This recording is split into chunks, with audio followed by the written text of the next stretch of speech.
একটুখানি লজ্জায় সব নামাজ রোজা বাতিল। আসসালামু আলাইকুম প্রিয় বন্ধুরা। আপনি সারা জীবন খুব ভালোভাবে ইবাদত করে কাটালেন। মৃত্যুর পরে বিচার দিবসে যখন আপনার আমলনামা আপনার ডান হাতে দিবে, তখন দেখলেন আপনার আমলনামায় কোনো আমল জমা হয়নি। তখন আপনার চাইতে পুরা কপাল আর কেউ কি থাকবে? হ্যাঁ, এমনটাই হতে পারে প্রিয় ভাই, যদি নিয়ম না জেনে ফরজ গোসল করে থাকেন। কারণ ফরজ গোসল সঠিক পদ্ধতিতে না করলে সারা জীবনে নাপাক অবস্থায় কাটাবেন। বিশেষ করে আমার সমবয়সী বন্ধু সকল, তোমরা লজ্জায় কোনো আলেম বা যারা জানেন তাদের কাছে কোনোদিনও জানতে চাওনি। না জেনে যদি এভাবেই তোমার জীবন ঘুরে থেমে যায়, কেমন হবে সেই সময়টা একটু চিন্তা করে দেখেছো কি? একটু লজ্জায় সারা জীবনের ইবাদত বরবাদ। তো প্রিয় ভাইরা, আজকে ফরজ গোসল কার জন্য ফরজ, কি কি কারণে ফরজ গোসল করতে হয়, সেই বিষয়ে আলোচনা করবো ইনশাআল্লাহ। প্রিয় ভাইরা, আমরা সবাই জানি স্বপ্নদোষ বা উত্তেজনা বশত বীর্যপাত হলে ফরজ গোসল করতে হয়। স্ত্রীর সাথে সহবাস করলে বীর্যপাত হোক বা না হোক, তখন ফরজ গোসল করতে হয়। মেয়েদের হাইজ নিফাস হলে ফরজ গোসল করতে হয়।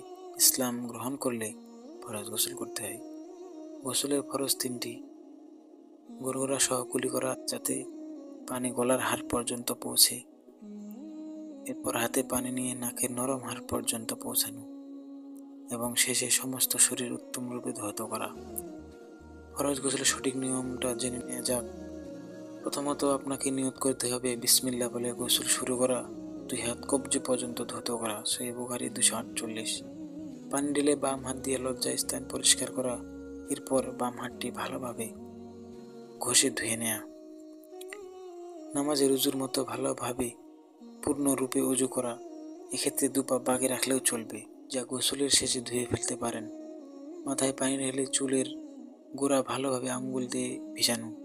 পুরো শরীরে পানি ঢালা, প্রথমে ডান কাঁধে 3 বার, পরে বাম কাঁধে 3 বার, শেষে মাথার উপরে 3 বার পানি ঢালা, যেন শরীরের কোনো অংশ বা কোনো লোমও শুকনো না থাকে। পুরুষের দাড়ি ও মাথার চুল এবং মহিলাদের চুল ভালোভাবে ভিজাতে হবে। নাভি, বগল ও অন্যান্য কুঁচকানো জায়গায় অবশ্যই পানি ঢালতে হবে, এবং শেষে গোসলের জায়গা থেকে একটু সরে গিয়ে 2 পা ভালোভাবে ধুতে হবে। প্রিয় ভাইরা, এটাই হচ্ছে গোসলের পরিপূর্ণ পদ্ধতি। এইভাবে গোসল করলে এরপরে নামাজ পড়তে চাইলে আলাদা করে উজু করতে হবে না, যদি না গোসল করার সময় উজু ভঙ্গের কোনো কারণ ঘটে। গোসলের পর কাপড় চেঞ্জ করলে বা হাঁটুর উপরে কাপড় উঠে গেলে উজু ভাঙে না, এটা উজু ভঙ্গের কারণ না ভাই। আল্লাহ আমাদের সঠিকভাবে আমল করার ও এই জ্ঞান সকলের কাছে পৌঁছে দেওয়ার তৌফিক দান করুন। আমিন।